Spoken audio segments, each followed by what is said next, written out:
Hey guys, we're going to be working on lesson 2.5, day number 2 today, which is just a continuation of what we were doing on Friday where we were graphing these.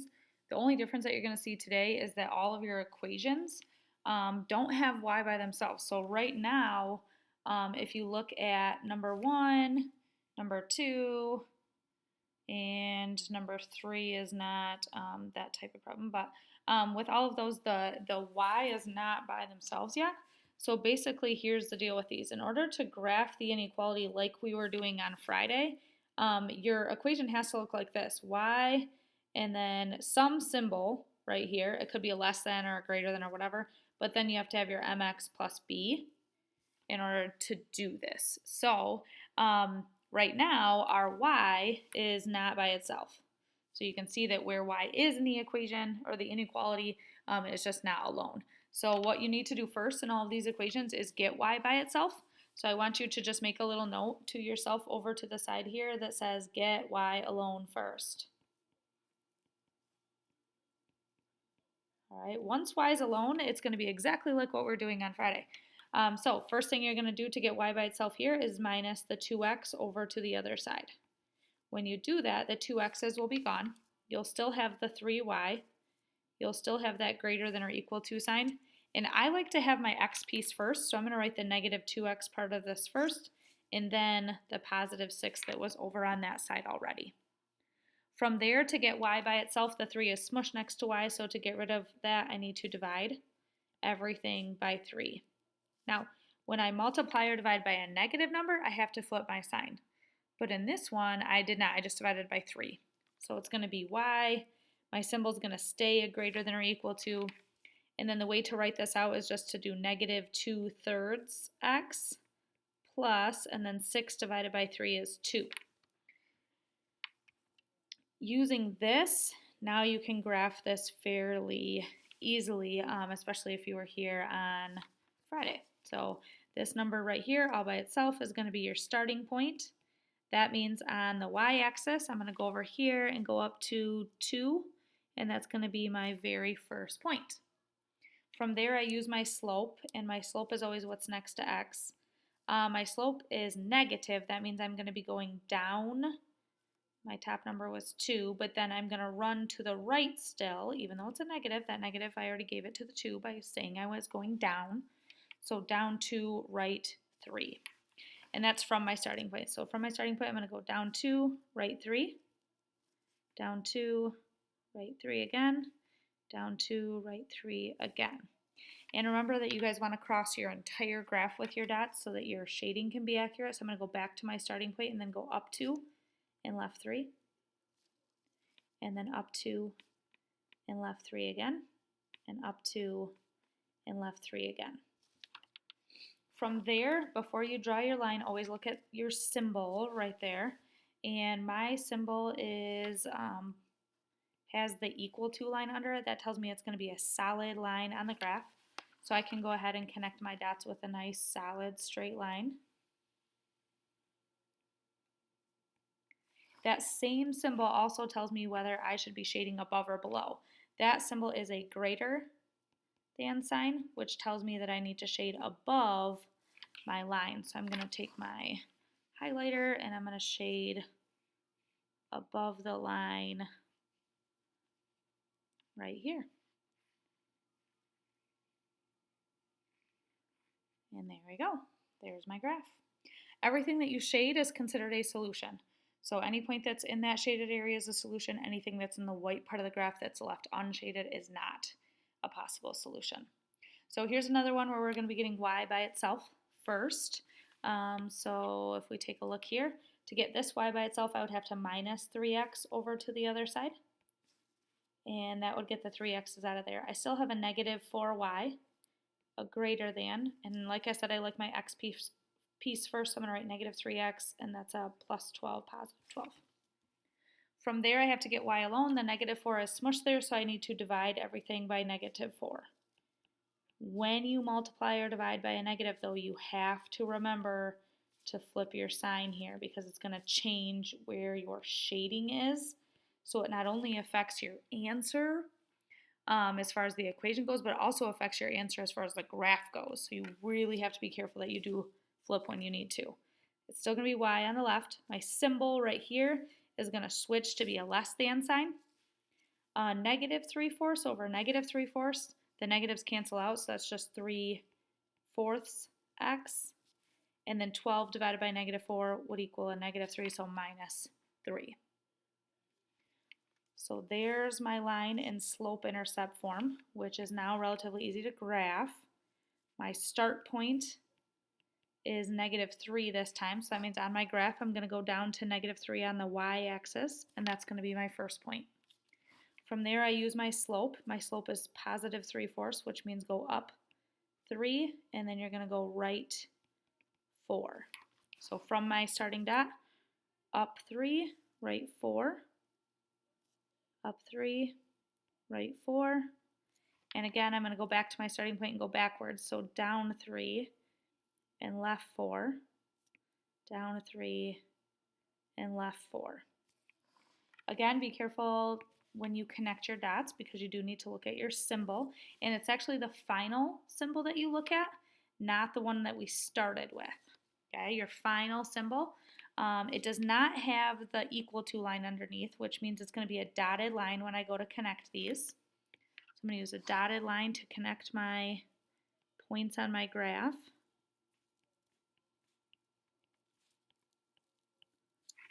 And then from there, that same exact symbol will tell me where to shade. That is a less than symbol now, even though it did not start as a less than symbol. Okay, so always look at your final answer. The less than symbol tells you where to shade, and it tells us to shade below the line. So I'm going to take my marker or my highlighter and shade below the line that I have graphed. All right, and there we go. All right, that brings us to problem 3. And with problem number 3, they're going to give you a story problem here, which means we're going to have to write our own inequality this time. And this one says a local theater charges $7.50 for adult tickets and $5 for discounted tickets. The theater needs to make at least $240 to cover the rent of the building. How many of each type of ticket must be sold to make a profit? So $7.50, that's for each adult ticket. Okay, so I'm going to write for each adult ticket because I know that means times. I have no idea how many adult tickets they sold. So that's like a question mark to me, something I don't know. So I'm going to start my equation with $7.50. For adult tickets, I'm just going to say X then. Okay, so I'm going to write off to the side here that this is my X, my adult tickets. I do not know how many of those that I sold. And means that we're going to add, so we got more tickets to sell, and we've got $5, and that's for each of the discounted tickets, and that might be like kids tickets or whatever. But again, it's each, which means multiply in math for each discounted ticket. So 5 times. And then discounted tickets, I don't know how many of those we sold either, but they're not the same as adult tickets. I already used X for adult tickets. I can't use X again for my discounted tickets, so I'm going to use Y for that one. So $7.50X plus 5Y. And the theater needs to make at least $240. At least in math means greater than or equal to. So it's got to be bigger than or equal to the cost of rent, which is $240. And then it says for how many of each type of ticket must be sold. So we've got our inequality. It looks a lot like number 1 and number 2 now, where the X and the Y are on the left-hand side, and then we have a symbol and a number. So the first thing that you're going to do in order to graph this, even though it doesn't say graph, we still need to graph to figure out what it's going to look like. And so we're going to get Y by itself. To get Y by itself, I'm going to minus the 750X over to the other side.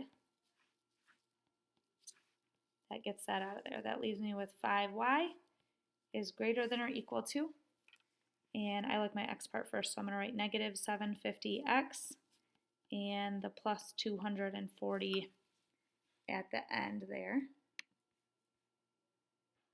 And then from there, to get Y by itself, I would have to divide both sides by 5. And that gives me y greater than or equal to negative 750 over 5. I don't know what that is, so I'm going to look it up. Or not look it up. I'm going to use my calculator a second.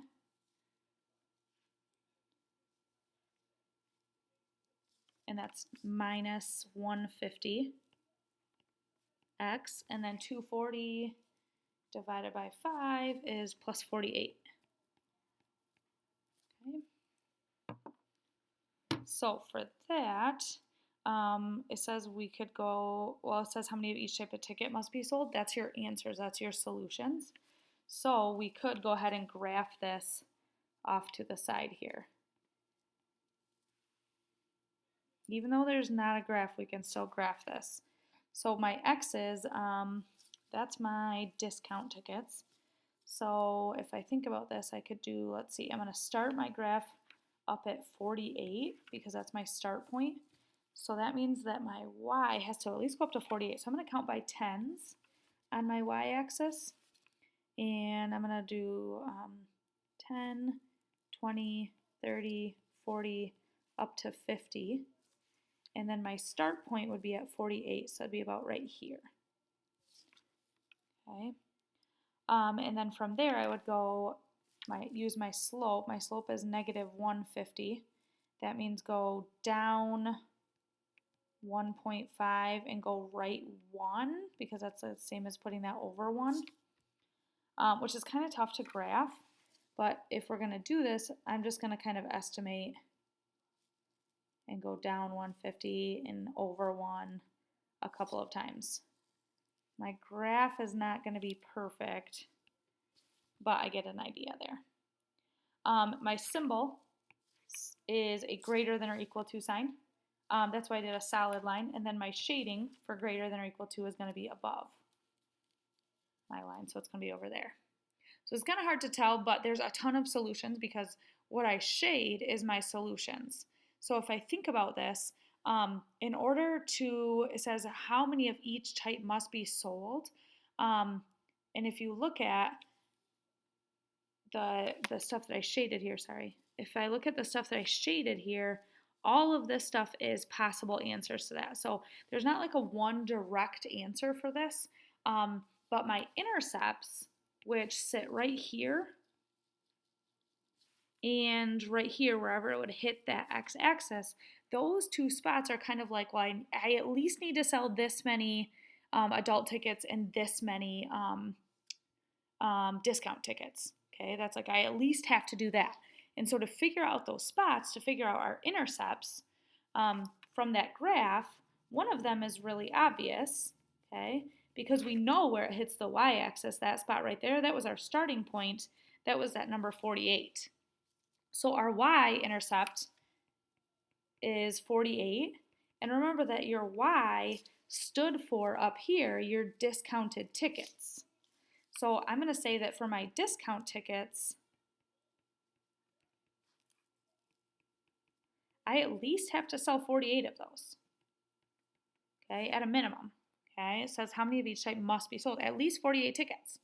Okay, so my y has to be more than or equal to 48. That's part of my answer for this. Now, the x one is not so obvious because I was just going down 150, running 1, down 50, running 1. I'm not really exactly sure where it's going to hit right there, but we have a mathematical way to figure that number out. That's your x-intercept. And remember, to find intercepts, if you can look at a graph, that's awesome, but otherwise you can just plug in zeros. Okay, plug in 0 to your equation. Now, my original equation is right here. Okay, and if I want to figure out my x-intercept, I just have to plug in 0 for the y. So I'm going to write this equation down. Kind of crazy work going on here, guys, but go ahead and write the equation down that we started with, 750x plus 5y greater than or equal to 240. We're just trying to figure out this point right here. That's an x-intercept. We've done intercept stuff before. You've already tested on that. Okay, to figure out an x-intercept, you just got to plug in 0 or use the cover-up method. Plugging in 0 for this y right here, that's going to do 5 times 0. That's just going to get that out of there. Okay, and if that's gone, to get this x right here by itself, I just have to divide both sides by 750. Now, x would be greater than or equal to, if I type 240 divided by 750 in my calculator, I get 32. So, our y-intercept was super obvious because we started our graph there. Our x-intercept was not so obvious, but we just figured out it's got to be bigger than or equal to 32. And remember that your x-intercept, okay, we just figured out is 32, but what did that actually stand for up here? Our x was our adult tickets. So now we know that our adult tickets to this theater has to be greater than or equal to 32. So there's my two intercepts, which are how many of each type of ticket we have to sell. All right, lots of information there. The next part of this says if there's 20 discount tickets sold, how many adult tickets must be sold? Remember that for us guys, our discount tickets, that was our, our discount tickets was our Y, and our adult tickets was our X. So they're telling us that 20 has to go in for the letter Y. Guys, you can use that very starting equation, the 750x plus 5y greater than or equal to whatever, or you can use this one right here that we got when we graphed. They're the same thing. It doesn't matter, whichever one looks easier for you. Okay, so I'll just use our y greater than or equal to negative 150x plus 48. Now they're telling me that 20 is our y. So I just have to plug 20 in for our y value. And then we can figure out what x is, because x is now the only letter in the problem. To get x by itself, I would minus 48 over to the other side, and that would give me negative 28 greater than or equal to negative 150x. To get x alone, I would now divide by negative 150 on both sides. And when I do that, I'll end up getting, I'm going to use my calculator a second.